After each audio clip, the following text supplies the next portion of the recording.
Super star Rajinikanth இப்போ Jailer 2 படத்தில் பிஸியாக நடிச்சு கொண்டு வராரு.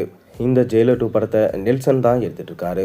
மேலும் இந்த ஜெயிலர் 2 படத்துடைய ஷூட்டிங் இப்போ கொச்சியில் பிஸியாக நடந்து கொண்டு இருக்கு. இந்த ஜெயிலர் 2 படத்தில் சூப்பர் ஸ்டாரோடு சேர்ந்து மோகன்லால், சிவராஜ்குமார், ஜாக்கி ஷெராப், சுனில், தமன்னா, யோகி பாபு, ரெடின் கின்ஸ்லி, ஷாருக் கான் போன்ற மிக முக்கியமான நடிகர்கள் நடிச்சிட்டு வராங்க. தொடர்ந்து இந்த படத்தோட ஷூட்டிங் விறுவிறுப்பாக போய்கொண்டிருக்கு. இந்த வருஷம் ஆகஸ்ட் மாதம் இந்த படம் வெளியாகும் என சொல்லப்படுகிறது. அதைத் தொடர்ந்து தலைவர் 173 படம் இந்த படத்தோட அனௌன்ஸ்மெண்ட் தற்போது தான் வெளியிட்டாங்க. இந்த படம் கமல்ஹாசன் அவர்கள் ப்ரொடக்ஷன் பண்ணுறாரு. தொடர்ந்து இந்த படத்தில் சூப்பர் ஸ்டாரோடு சேர்ந்து முன்னணி நடிகைகள் நடிக்க போகிறாங்க அப்படின்ற தகவலும் வெளியாகியிருக்கு. தொடர்ந்து இந்த படத்தை சிபி சக்கரவர்த்தி தான் எடுக்கிறார். ஆரம்பத்தில் சுந்தர்சி எடுப்பதாக இருந்தது, கடைசியில் அது ட்ராப் ஆகிடுச்சு. அதைத் தொடர்ந்து சுந்தர்சிக்கு பதிலாக இந்த படத்தை பார்க்கிங் பட இயக்குனர் ராம்குமார் பாலகிருஷ்ணா இயக்குவார் என பரவலாக பேசப்பட்டு வந்தது. திடீரென யாருக்கும் எதிர்பார்க்காத விதமாக சிபி சக்கரவர்த்தி இந்த படத்தை எடுக்க தற்போது கமிட் ஆகியிருக்காரு. மேலும் இந்த படம் ஏப்ரல் மாதம் ஷூட்டிங் துவங்கப்படும் என ரஜினிகாந்த் சொல்லியிருக்காரு.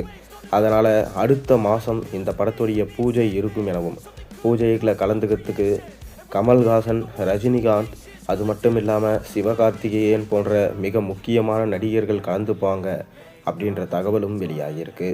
காரணம், சிபி சக்கரவர்த்தி ஏற்கனவே சிவகார்த்திகேயனை வச்சு ஒரு படம் எடுக்கிறதா இருந்தார். அந்த படத்தை எடுக்க முடியாமல் தற்போது சூப்பர் ஸ்டார் ரஜினிகாந்தோட வாய்ப்பு கிடைச்சதுனால இந்த படத்துக்கு வந்துட்டார். தொடர்ந்து அந்த படம் கைவிடப்பட்டதா என்ன என்பதை பட தயாரிப்பு நிறுவனம் குழம்பி போனதுனால நீங்கள் என்ஓசி வாங்கிட்டு வாங்க, அப்போ தான் படத்தை எடுக்க விடுவேன் அப்படின்னு சொல்லியிருக்காங்களாம். ஆனால் என்ஓசி அந்த நிறுவனம் கொடுப்பதில்லையாம்.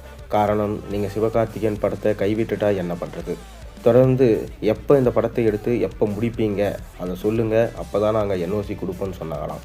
அதை தொடர்ந்து சிபி சக்கரவர்த்தியுமே கண்டிப்பாக சிவகார்த்திகேயனை வச்சு படம் எடுப்பேன், அதற்கு டிசம்பர் மாதத்துக்கு மேலே அடுத்த வருஷம் ஆகிடும்னு சொல்லியிருக்காராம். அதுக்கப்புறம் தான் இப்போ என்ஓசி கொடுத்துருக்காங்க. தொடர்ந்து சிபி சக்கரவர்த்தி சூப்பர் ஸ்டார் ரஜினிகாந்தோடைய படத்துக்கான ப்ரீ ப்ரொடக்ஷன்ஸை ஸ்டார்ட் பண்ணிட்டாரு. தொடர்ந்து அடுத்தது பூஜை போடப்பட்டு அடுத்த கட்ட படப்பிடிப்பை ஸ்டார்ட் பண்ண போகிறாங்க. ஏப்ரலிருந்து சூப்பர் ஸ்டார் ரஜினிகாந்த் இந்த படத்துடைய ஷூட்டிங்கில் கலந்துப்பார். ஃபேமிலி என்டர்டெய்னராக உருவாக்கப்படும் இந்த படம் ஆக்ஷன் காட்சிகள் அதிகம் இல்லாமல் ஃபேமிலி சென்டிமெண்ட் ட்ராமாவாக இந்த படம் இருக்கும் என சொல்லப்படுகிறது. பொறுத்திருந்து பார்ப்போம். நீங்கள் என்ன நினைக்கிறீங்க, உங்கள் கருத்துக்களை மறக்காமல் கீழே கமெண்ட்டில் சொல்லுங்கள். மேலும் சேனலில் போடுற வீடியோஸ் எல்லாம் பிடிச்சிருந்தா மறக்காமல் சேனலுக்கு சப்ஸ்கிரைப் பண்ணி லைக் பண்ணுங்கள், பெல் ஐக்கனை ப்ரெஸ் பண்ணுங்கள்.